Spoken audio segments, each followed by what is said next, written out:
नमस्कार मित्रों, स्वागत है आप सभी का मेरे YouTube चैनल नरेश सोनी अतुंडी पर। आज हम काफ़ी दिनों बाद मिल रहे हैं। उसकी खास वजह है कि हमारे साथ एक शख्सियत बैठी है जिनका कि आज हम परिचय करेंगे, उनके बारे में जानेंगे। आप श्री गजेंद्र जाखड़ हैं, गांव अतुंडी, और इनका अभी वर्तमान में असिस्टेंट प्रोफेसर भर्ती परीक्षा में हिंदी विषय से 13वीं रैंक से चयन हुआ है। तो सबसे पहले तो हम गजेंद्र जी को बधाई देना चाहते हैं कि आपको बहुत बहुत बधाई आपकी इस बहुत बड़ी सफलता के लिए। धन्यवाद धन्यवाद सर। Thank you.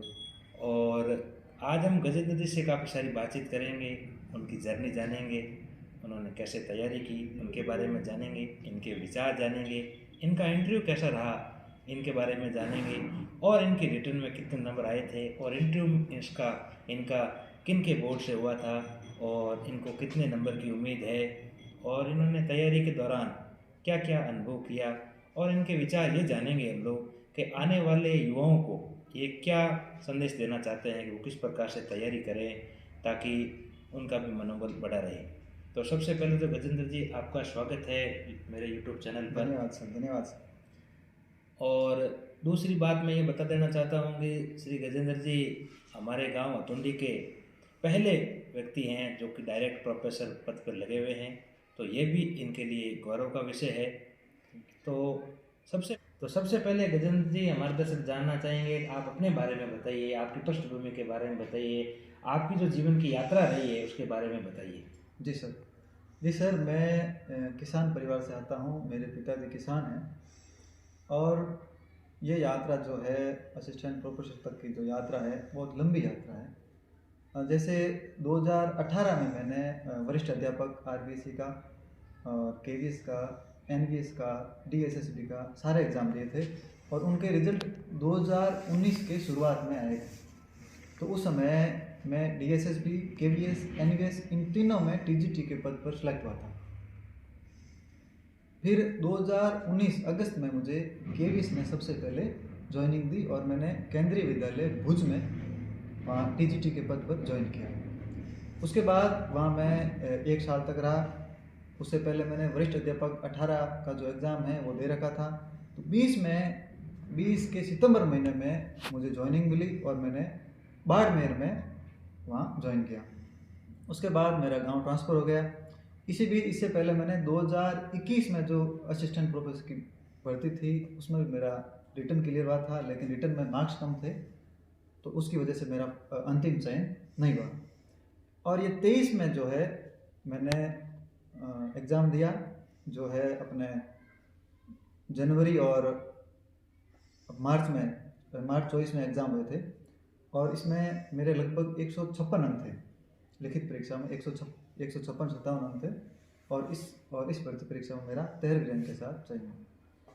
तो ये आपकी जो भी जॉब लगी है वो आपकी तीसरी जॉब होगी। इससे पहले आप केवीएस भुज में रह चुके हैं, सेवा दे चुके हैं। बिल्कुल। और वर्तमान में अभी आप द्वितीय श्रेणी हिंदी के पद पर अपने ही गांव अतुंडी में सेवा दे रहे हैं। और यहाँ सेवा देते देते ही आपका सिलेक्शन जो है वो असिस्टेंट प्रोफेसर के पद पर हिंदी विषय में 13वीं रैंक के साथ हो गया है और अब आप कॉलेज में सेवा देंगे। जी। आपकी यात्रा काफ़ी लंबी रही। जी सर। आपने काफ़ी मेहनत की है, संघर्ष किया है। ये जो आपका एग्ज़ाम हुआ है जी, इस एग्ज़ाम के बारे में हम लोग देखते हैं कि इसमें 2 चरण होते हैं, एक लिखित परीक्षा का है और एक साक्षात्कार का है। तो आपने ये जो साक्षात्कार दिया, क्या ये आपका फर्स्ट अटेम्प्ट था या इससे पहले भी आपने साक्षात्कार दिए हुए हैं? जी, इससे पहले मैं 3 साक्षात्कार दे चुका हूँ। कौन कौन से? एक केवीएस का, एक एनवीएस का और एक असिस्टेंट प्रोफेसर का। अच्छा, तो ये जो आप सेलेक्ट हुए ये आपका कुल मिला के चौथा था। तो असिस्टेंट प्रोफेसर भर्ती में आप 2 बार इंटरव्यू दे चुके हैं। इसका मतलब आप पिछली भर्ती में आपने इंटरव्यू दिया था, थोड़े से अंकों से आप रह गए थे, लेकिन इस बार आपका रिटर्न बहुत अच्छा था। आप जैसा कि बता रहे हैं 156 नंबर आपके रिटर्न में ही थे, तो इंटरव्यू में अगर आपको 12-13 अंक और मिले हों, अच्छी आपकी 13वीं रैंक लगी है। जी बिल्कुल। तो अब हम लोग ये जानना चाहते हैं कि आपने कैसे टाइम मैनेजमेंट किया? विद्यालय में भी थे, साथ में छुट्टियां ली, मेडिकल लिया, और आप नौकरी के साथ में जो लोग नौकरी कर रहे हैं, नौकरी पेशा लोग हैं, वो ये सोचते हैं कि हम भी उच्च शिक्षा में जाएं, तो उनके लिए क्या संदेश होगा? आप टाइम मैनेजमेंट के बारे में थोड़ा बताइए। देखिए सर, इसमें यह है कि मेरा जो अनुभव है हिंदी विषय का लंबा अनुभव है। मैं 2016 से थोड़ी थोड़ी तैयारी कर रहा हूँ। तो वो लंबा अनुभव होने की वजह से स्कूल के साथ मैं 3-4 घंटे डेली स्टडी की, उससे मेरा मतलब विषय मजबूत हो गया। तो इसमें असिस्टेंट प्रोफेसर में जो लिखित एग्ज़ाम होता है उसमें 3 पेपर होते हैं, 2 विषय के और 1 जीके का। तो स्कूल के साथ टाइम मैनेजमेंट का ऐसा है कि अपन विद्यालय आते हैं, विद्यालय में 6 घंटे का काम, 6 घंटे के बाद हम फ्री हैं। तो घर जाके 1 घंटा 1.5 घंटा रेस्ट करके आप आराम से डेली के यदि 4 से 5 घंटे की पढ़ाई करते हैं तो आप आराम से कर सकते हैं। कहने का मतलब है जो लोग नौकरी पेशा लोग हैं उनके लिए ये अच्छी खबर है कि वो अगर स्कूल के बाद में 6 से 7 घंटे यदि निकाल पाएँ तो कोई बड़ी बात नहीं है कि वो भी सफलता प्राप्त कर सकते हैं। बिल्कुल, कोई भी एग्जाम हो सकता है, 6-7 घंटे आपकी लगातार जो मेहनत है बहुत मायने रखती है।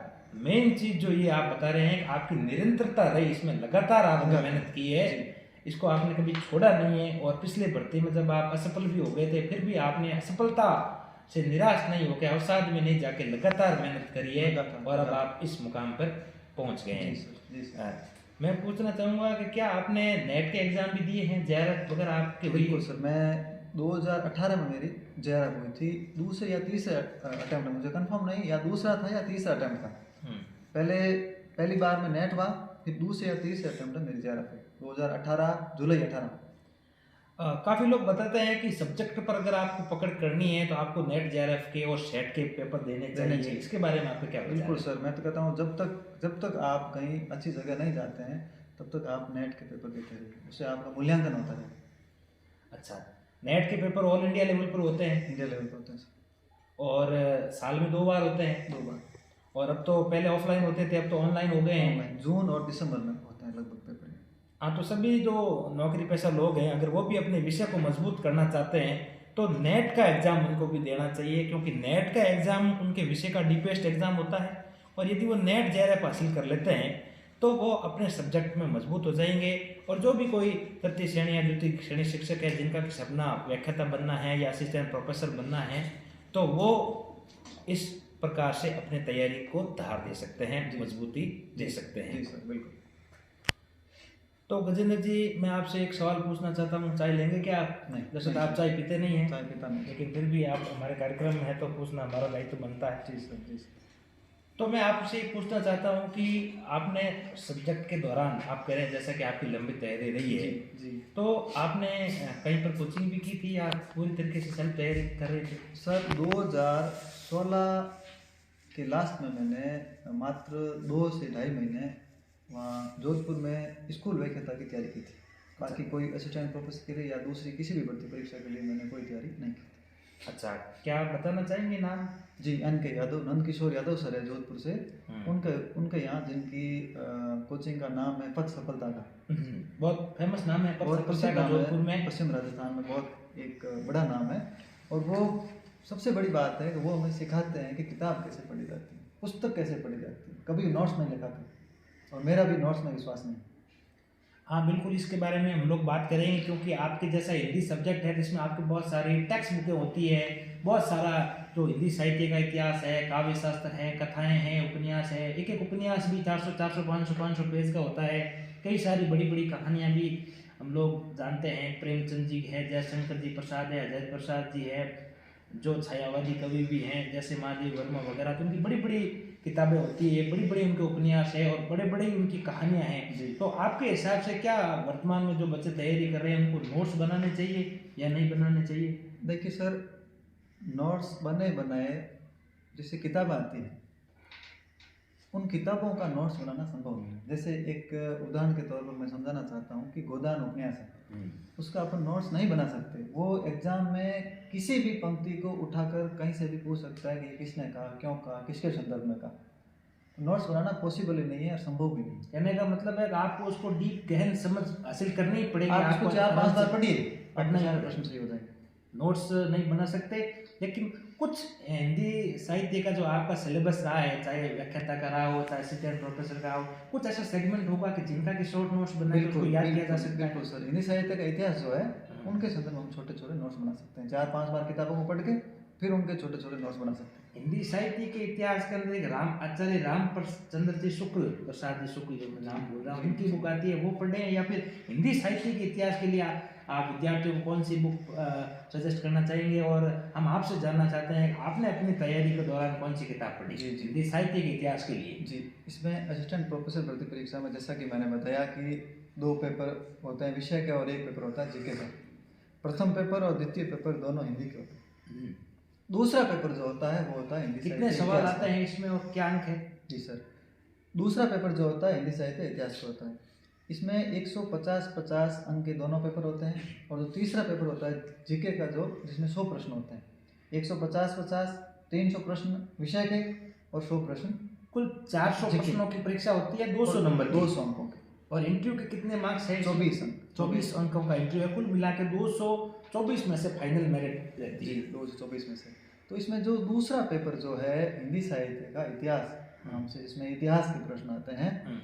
इसमें सबसे पहले जो बुक है, सबसे पहली पुस्तक है, वो है आचार्य रामचंद्र शुक्ल। चाहे आप स्कूल व्याख्याता की तैयारी कर रहे हैं, चाहे आप असिस्टेंट प्रोफेसर की तैयारी कर रहे हैं, चाहे अन्य एग्जाम की तैयारी कर रहे हैं हिंदी विषय से संबंधित, आचार्य रामचंद्र शुक्ल को जरूर पढ़ें। आरपीसी का वो फेवरेट है, आरपीसी का प्रिय है शुक्ल, वहाँ से हमेशा प्रश्न बनते हैं। तो आचार्य रामचंद्र शुक्ल का आप पूरा पढ़िए, एक एक प्रश्न पढ़िए, अच्छे से समझिए, तो आपकी समझ बनेगी। उसके बाद एक है हिंदी साहित्य का इतिहास, डॉक्टर नगेंद्र और हरदयाल द्वारा संपादित, जिसमें उन्होंने उसको संपादन किया है। इन दोनों ने और भी बहुत सारे लेखक हैं, मूल प्रति का संपादन किया है। अलग अलग लेखक है, अलग अलग टॉपिक, अलग अलग लेखक ने लिखा है, जिसमें मुख्य डॉक्टर नगेंद्र है, उनके नाम से जानी जाती है। वो किताब भी बहुत महत्वपूर्ण है। इन 2 किताबों को आप पढ़ते हैं तो आपकी समझ बढ़ जाती है। इसके साथ मैंने जो पढ़ा है, इसके साथ मैंने एक गाइड भी पढ़ी है, जो सरस्वती पांडे, गोविंद पांडे, इन 2 लेखकों के नाम से आती है। वो एक नगेंद्र के नोट्स के रूप में, शॉर्ट नोट्स के रूप में, जिनको लगता है कि मुझे थोड़ा शॉर्ट पढ़ना है, नोट्स के रूप में पढ़ना है, उनके लिए अंतिम समय रिवीजन के टाइम में ये गाइड रामबाण है उनके लिए। अंतिम समय रिवीजन के टाइम में अगर पहले आपके शुक्ल पढ़ी हुई है तो जी। एक हजारी प्रसाद द्विवेदी है, उनकी एक किताब आती है हिंदी साहित्य का उद्भव एवं विकास। हजारी प्रसाद द्विवेदी किताब है हिंदी साहित्य का उद्भव एवं विकास। एक है हिंदी साहित्य का आदिकाल। हिंदी साहित्य का आदिकाल उनका एक व्याख्यान है, वो कहीं उन्होंने किसी मंच पर, कहीं कॉलेज में, विश्वविद्यालय में उन्होंने एक कोई व्याख्यान दिया था। उस व्याख्यान का जो है उन्होंने कहीं या किसी ने उसकी किताब लिखी है। तो वो आदिकाल जो है उसमें 2021 की भर्ती परीक्षा में 10 से 12 प्रश्न हूबहू एक छोटी सी किताब में शायद 50-60, आगे वाले जो 50-60 प्रश्न होते हैं उसमें से।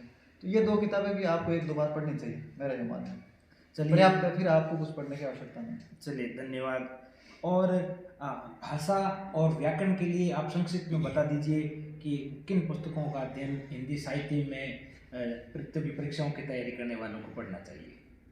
जी देखिए सर, व्याकरण का जो मामला है उसमें 5-7 प्रश्न आते हैं असिस्टेंट प्रोफेसर भर्ती परीक्षा में, बहुत कम आते हैं। तो इसके लिए आप 9 से 12 जो हिंदी नवीन व्याकरण रतनलाल गोयल सोमदान चांद की लिखी हुई है, वो किताब बहुत अच्छी है। अब लोग पता नहीं क्या कहते हैं, लेकिन मेरे अनुसार वो किताब बहुत बढ़िया है, उसे पढ़ना चाहिए, ज़रूर पढ़ना चाहिए। और जो अन्य शब्दकोश है, पर्यायवाची, विलोम शब्द, वो आप किसी भी किताब से पढ़ सकते हैं, किसी भी किताब से। और काव्य शास्त्र भाषा के लिए जो है, भाषा के लिए जो है, आप भोलानाथ तिवारी, हिंदी भाषा नाम से भोलानाथ तिवारी की किताब आती है एक वो, और एक हृदय उपहारी की किताब आती है हिंदी भाषा नाम से। ये 2 किताबें, इनमें से जो आपके टॉपिक है लगभग 30-30, 40-40 पेज ही है आपको इसमें से पढ़ने, ज़्यादा नहीं पढ़ना है। सिलेबस देख लीजिए, उसके अनुसार टिक लगा लीजिए और वही पढ़िए। एक केंद्रीय हिंदी निदेशालय द्वारा देवनागरी लिपि एवं वर्तनी का मानकीकरण नाम से किताब आती है, वो PDF है 40-50 पेज की, 2024 में अभी एक लेटेस्ट निकाली। उस PDF को भी आपको पढ़ना चाहिए, तो उससे काफ़ी फायदा होता है। कुछ मूल रचनाएं भी है जी, उसके बारे में बताइए, कौन सी किताबें हैं? जी, इससे पहले मैं आपको बताना चाहूँगी भारतीय एवं पाश्चात्य काव्यशास्त्र भी है। भारतीय काव्यशास्त्र के लिए आप एक तो भगीरथ मिश्र की किताब आती है काव्यशास्त्र नाम से, डॉक्टर भगीरथ मिश्र, उन्हें पढ़ना चाहिए। एक भारतीय एवं पाश्चात्य काव्यशास्त्र दोनों के लिए शांति स्वरूप गुप्त सत्यदेव चौधरी की जो किताब आती है वो पढ़नी चाहिए। पाश्चात्य काव्यशास्त्र के लिए आपको रामबाण पुस्तक है, डॉक्टर देवेंद्र नाथ शर्मा, बहुत अच्छी किताब है। उसके बाद यदि आप और पढ़ना चाहते हैं तो पाश्चात्य काव्यशास्त्र अधुनातम संदर्भ नाम से यू के प्रोफेसर है सत्यदेव मिश्र, उनकी किताब भी शानदार है। बाकी आप देवेंद्र नाथ शर्मा पढ़ें तो आपको अन्य किताब पढ़ने की आवश्यकता नहीं। अब कुछ मूल रचनाओं के बारे में। अब जो मूल रचनाएं हैं जिनमें प्रथम प्रश्न पत्र में चौथी और पांचवी यूनिट है, तो आप मूल रचनाएं जिस प्रकाशन से है उस प्रकाशन की, आरबीसी ने प्रकाशन का नाम भी दे रखा है, तो उस प्रकाशन की मूल किताबें ला कर ही पढ़ें। कोई भी उपन्यास दे रखा है, कविता दे रखी है, कहानी दे रखी है, वो मूल कहानी पढ़ें, मूल उपन्यास पढ़ें, मूल नाटक पढ़ें, तो आपका काम हो जाएगा। धन्यवाद। आप लोग इसको नोट भी कर सकते हैं, आगे जो तैयारी कर रहे हैं उनके लिए बड़ी फ़ायदेमंद चीज़ बताई है। और अब हम बात करते हैं रिटन एग्ज़ाम के बाद में थोड़ा इंटरव्यू की। जी। काफ़ी लोग घबराते हैं इंटरव्यू के लिए और काफ़ी मिथ भी अभी बाज़ारों में चल रहे हैं, लोग अलग अलग आरोप भी लगाते हैं मेंबरों पर। आपके विचार से इंटरव्यू आपका किस बोर्ड से हुआ? आपका इंटरव्यू के साथ साक्षात्कार में जो बोर्ड के अध्यक्ष थे उनके साथ आपका इंटरेक्शन कैसा रहा? और क्या आपसे उन्होंने सवाल पूछे, प्रश्न पूछे, और कितने मिनट चला आपका ये असिस्टेंट प्रोफेसर भर्ती परीक्षा 2023 का इंटरव्यू? जी, इसके संदर्भ में बताना चाहूँगा कि घबराहट सबको होती है, नेचुरल है। हाँ, ये प्राकृतिक है कि हम कहीं जाते हैं तो हमें ये लगता है कि हमारा कोई इंटरव्यू ले रहा है, तो हमें घबराहट होती है, सबको होती है, सबके साथ होती है, प्राकृतिक चीज़ है। हाँ, इसके लिए आप ये करें कि आप 4-5 मॉक दें कहीं भी, खूब कोचिंग वाले या आपके जान पहचान में कहीं भी कोई मॉक इंटरव्यू ले रहा हो तो आप 2-4 मॉक दिखाएं। मैंने भी दिए थे। उस मॉक से आपकी झिझक बाहर निकल जाती है। मॉक इंटरव्यू अपने को हेल्प करते हैं। जी बिल्कुल, वही यही है। यदि आप कम घबराते हैं, ठीक ठाक जवाब देते हैं, तो आपका इंटरव्यू अच्छा माना जाता है और उसके अनुसार आपको नंबर दिए जाते हैं। तो मेरे लिखित परीक्षा में लगभग 156 से कम नहीं थे, 156 पॉइंट कुछ अंक थे। साक्षात्कार आपका कौन से बोर्ड से हुआ? संगीता आर्या मैडम थे, वो मेरे बोर्ड में थे। 2 अन्य विशेषज्ञ थे। लगभग 15 से 16 मिनट मेरा इंटरव्यू चला। 15 से 16 मिनट। और मुझे पढ़ाने के लिए उन्होंने जो टॉपिक खुद ने नहीं दिया, मुझे कहा आप क्या पढ़ाना चाहोगे, तो अच्छा, वो चॉइस आपकी थी? मेरी थी। उन्होंने कहा आप क्या पढ़ाना चाहोगे, तो मैंने कहा मैं कविता पढ़ाना चाहूँगा, तो मैंने वो कविता पढ़ाई। लगभग 15 से 16 मिनट इंटरव्यू चला। बाकी ठीक अनुभव रहा, ठीक ठाक इंटरव्यू गया, कोई बहुत ज़्यादा अच्छा भी नहीं गया, कभी बहुत ज़्यादा नंबर मिलेंगे मुझे ऐसा लग रहा है कि 12-13-14 नंबर की उम्मीद मुझे थी और शायद इतना ही मिले। जी बिल्कुल। और आपने कहा मॉक इंटरव्यू देने चाहिए, एक आध हिंदी विषय में आपने मॉक इंटरव्यू दिए हो, अगर आप नाम बताना चाहें? जी, तो मैंने अजमेर में जो मैया पाठशाला है वहाँ पर डॉक्टर के आर मैया जो एसोसिएट प्रोफेसर है, उनके वहाँ मैंने इंटरव्यू दिए थे। 2 मॉक इंटरव्यू दिए थे उनके वहाँ, मुझे अच्छा लगा, अच्छा अनुभव रहा। वो आपका यूट्यूब पर भी है? हाँ, यूट्यूब पर ही मैंने सीखा भी उनसे। और मैंने राजस्थान यूनिवर्सिटी में जो वहाँ ATPC सेंटर है, वहाँ पर भी मैंने 2 मॉक इंटरव्यू दिए थे। कहने का मतलब है कि अगर आप असिस्टेंट प्रोफेसर या किसी भी साक्षात्कार की तैयारी कर रहे हैं तो आपको मॉक इंटरव्यू जरूर देने चाहिए। साक्षात्कार मॉक इंटरव्यू से आपका अभ्यास होता है। बिल्कुल, उनका अभ्यास होता है, उनकी झिझक दूर होती है। और बहुत सारे मिथ चलते हैं, लेकिन हमें मिथ की ओर ध्यान नहीं देकर अपनी तैयारी की ओर ध्यान देना चाहिए। सर, बड़ी भर्तियों में अपन देखते ही हैं, बाजार में, अखबारों में, न्यूज़ में, सब जगह चलता है कि भ्रष्टाचार होता है। तो ये चीज़ें हमें, इन चीज़ों को अपन दिमाग में नकारात्मक रूप से भर लेंगे तो अपन तैयारी नहीं कर पाएंगे।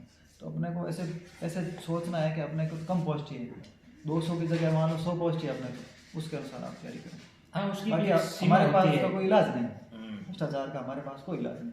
हाँ, इलाज है भी नहीं, सरकार के पास भी नहीं है, तो हमारे पास तो कहीं कैसे। सीधी सी बात। तो इंटरव्यू की बात हुई, रिटन की बात हुई, तो आपसे मैं ये चाहूँगा कि हमारे गांव के जो युवा लोग हैं, जी, तैयारी कर रहे हैं जी, या कुछ जिन्होंने B.Ed कर ली और कुछ लोगों ने जिन्होंने छोड़ दी है या छोटे मोटे कुछ दूसरे कामों में लग गए हैं, या कुछ लोग कहते हैं कि नौकरी लगना तो बहुत मुश्किल है, नौकरी तो लग ही नहीं सकते।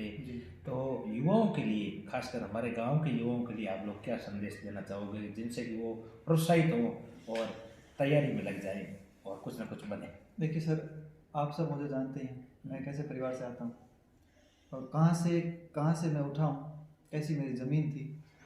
तो कहने का मतलब ये है कि एक सामान्य किसान परिवार से था, जो मुझे मासिक खर्चा देने में भी उनका हाथ तंग रहता था। हालांकि मुझे उन्होंने कभी ऐसी नौबत नहीं आने दी कि मेरे लिए हाथ तंग रहे, लेकिन उनकी स्थिति ऐसी थी, उन्होंने कैसे ही करके मैनेज किया। तो हम जो है प्रबंध कर सकते हैं कैसे भी, पढ़ें, जितना पढ़ सकें उतना पढ़ें। आपका आज नहीं तो कल एक दिन आप जिस रास्ते पे चल रहे हैं, हो सकता है एक बार सफलता नहीं मिले, 2 बार नहीं मिले, 3 बार नहीं मिले, लेकिन एक दिन आप सफल जरूर होंगे जहाँ आप सफल होना चाहते हैं किसी भी क्षेत्र में। जैसे मेरा क्षेत्र यह है, एजुकेशन में है, नौकरी में लोग जाते हैं, मैं भी गया हूँ। तो आप निरंतरता बनाए रखें, लगातार छोड़े नहीं, लगातार बिना रुके बिना थके आप परिश्रम करते रहे, लगातार पढ़ें। और कहते हैं कि सरस्वती माँ कभी भी अपना उधार नहीं रखती, तो आपको जरूर कुछ न कुछ अपना जो है वो बेनिफिट परिणाम आपको जरूर देती है। बिल्कुल, एक दिन जरूर सफलता मिलेगी आपको, क्योंकि आपकी जो तैयारी रही है लंबे समय की।